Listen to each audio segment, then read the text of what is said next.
नमस्कार दोस्तों, मेरा नाम है अनुपम मिश्रा और आप सभी लोगों का द टाइम फ्रेम में एक बार फिर से बहुत बहुत स्वागत है। दोस्तों, इस समय मैंने ओपन किया है निफ्टी का डेली चार्ट। इस डेली चार्ट को अगर हम देखें तो यहाँ पे मैंने 3 लेवल्स मार्क कर रखे हैं। ये पहला, ये दूसरा और ये तीसरा लेवल है। दोस्तों, अगर हम देखें तो 2-3 दिन पहले मार्केट पहले इस रेजिस्टेंस के आसपास था, कल मार्केट इस रेजिस्टेंस के आसपास था और आज मार्केट इस रेजिस्टेंस को क्रॉस करके हमें ऊपर की तरफ क्लोजिंग दिया है।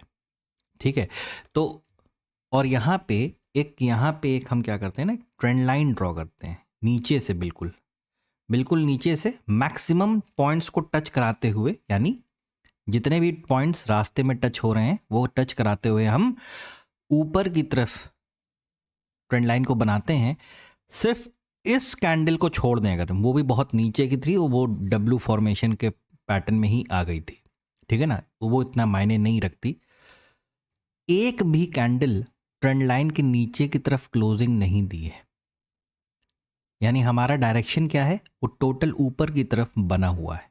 बस हमारा पहला रेजिस्टेंस था वो हमने क्रॉस किया, दूसरा भी क्रॉस किया, अब तीसरा रेजिस्टेंस है तकरीबन 20,220 का। 20,220 का जो हमारा ऑल टाइम हाई के आसपास का जो लेवल है, वो हमारा तीसरा रेजिस्टेंस की तरीके से एक्ट कर रहा है। अब यहाँ पे क्या करना है, किस तरीके से प्लान करना है, एक बार कल हम लोगों ने क्या बातें की थी एक बार उसको भी देख लेते हैं। दोस्तों, यहाँ पे जो हमें एक मतलब एक, ये तो कल का सेशन हो गया 29 तारीख का। 28 तारीख में भी मार्केट पहले ऊपर आया, बाद में यहाँ पे भी हमें एक तरफा रैली देखने को मिली। तो इतने में हुआ क्या, किसी भी चीज़ का भाव बढ़ गया है ना, तो हमें यहाँ ज़रूरत थी भाव को थोड़ा सा नॉर्मल करने की। ये एक रेंज डेवलप हुई एम फॉर्मेशन से भी, मतलब आप 3 मिनट या 1 मिनट पे देखेंगे तो आपको एम फॉर्मेशन बहुत क्लियर नज़र आएगा। और या तो आप इसे समझें कि रेंज बनी, नीचे की तरफ ब्रेक किया और मार्केट पहले नीचे की तरफ आया, ऊपर गया, थर्ड लेग क्रिएट किया, इस पे भी ट्रेड था, और ये जब ट्रेंड लाइन ब्रेक हुई तो ऊपर का एक ट्रेड हमारे लोग के पास एक अच्छा ट्रेड था। अब इस चीज़ को कैसे देखें, क्या करें कल के लिए? कल के लिए सेम वही चीज़ है। अगर मैं थोड़ा सा फ्रेम को बड़ा कर लेता हूँ ताकि हाँ इस तरीके से चीज़ें नज़र आएँ, आप देखेंगे तो बहुत अच्छा यहाँ पे मार्केट रेंज क्रिएट कर रहा था। ये जो अचानक से मूवमेंट आया, ये क्यों आया, कैसे आया, इसके पीछे का कारण तो नहीं पता, लेकिन पैटर्न के हिसाब से वो चीज़ें सही बैठ गई। ठीक है, अब यहाँ पे क्या फॉर्मेशन है, अगर हम डेली चार्ट को लगाते हैं तो डेली चार्ट में हमें ये नज़र आ रहा है कि मार्केट इस रेजिस्टेंस को ब्रेक करके ऊपर की तरफ निकल रहा है। हमारे पास 20,220 तक का रास्ता खुला हुआ है।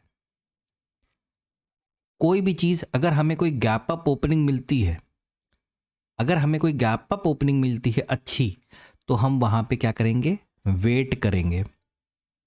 उस वेट करने में क्या होगा, हमें एक कोई ऐसी रेंज मिल सकती है या कोई ऐसा पैटर्न मिल सकता है जो पहले माल को थोड़ा सस्ता करे, चीज़ों को कम दाम पे लेकर आए, और वहाँ से हम किसी चीज़ को प्लान करते हैं दोबारा बाइंग के लिए। ठीक है ना, तो हमारे पास 20,220 तक का लेवल हमारे पास है। और आपने जैसे इस हिस्से पे एक बार आप नज़र डालिए, इस हिस्से पे अगर आप देखेंगे तो आपको 3 पैटर्न वाला ये जो माफ़ कीजिएगा, 3 कैंडल स्टिक वाला जो पैटर्न है, इससे मार्केट क्या होता है, नीचे की तरफ उतरता है। हो सकता है, हम लोगों ने पिछले वीडियो में भी बात की थी कि मार्केट के पास ये जो सेकंड और थर्ड रेजिस्टेंस है, यानी सेकंड ये वाला और थर्ड ये वाला, ये रेजिस्टेंस, ये एक ब्रेकआउट है, ये एक ब्रेकआउट है। ब्रेकआउट के बाद मार्केट या तो यहाँ से रीटेस्ट करे और या तो फिर यहाँ से रीटेस्ट करे और दोबारा फिर ऊपर की तरफ जाने की प्लानिंग करे। तो ये 2-3 रास्ते हैं जो मार्केट अब यहाँ से प्लान कर सकता है। सबसे बेटर ये रहेगा, जब तक मार्केट है ना, मैं सारी ड्राइंग्स को एक बार हटाता हूँ और आपको एक यहाँ पे एक रेंज शो करने की कोशिश करता हूँ। जूम थोड़ा सा ज़्यादा करना पड़ेगा इसके लिए मुझे। ये देखिए आप, लेवल्स भी अभी हम लोग देख लेंगे इस चीज़ के। इस हिस्से को, ये जो आपको दो कैंडल्स के बीच का जो हिस्सा नज़र आ रहा है, ये वाला, ये रेंज कौन सी बन रही है, इसको अगर हम यहाँ पे देखें, पॉइंट करें, तो तकरीबन 20,110 और नीचे का लेवल है 20,097। ठीक है, तकरीबन 20,100 मान लें। ये जो 10 से 15 पॉइंट का जो रेंज है, अगर मार्केट इसके नीचे उतरता है तो पहले स्विंग पे शॉर्ट मत कीजिएगा। देखिए ये डेली चार्ट है, आप इसे इमेजिन करिए 5 मिनट या 15 मिनट पे, ठीक है, कि इस लेवल के नीचे अगर मार्केट उतरता है तो पहले स्विंग पे शॉर्ट मत कीजिएगा, दोबारा वापस आता है और फिर नीचे की तरफ प्लान करता है, इसके बाद आप शॉर्ट करिएगा यहाँ के लेवल पे स्टॉप लॉस डाल के। ठीक है ना, ये वाला जो स्विंग बैठेगा ना, उसका टॉप का एसएल डाल के आप यहाँ से शॉर्ट की तैयारी कर सकते हैं।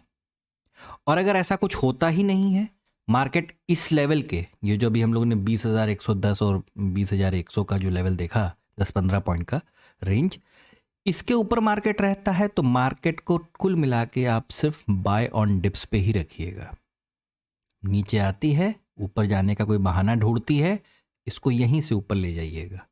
ठीक है ना, कहाँ तक के लिए, 20,220 तक के लेवल के लिए।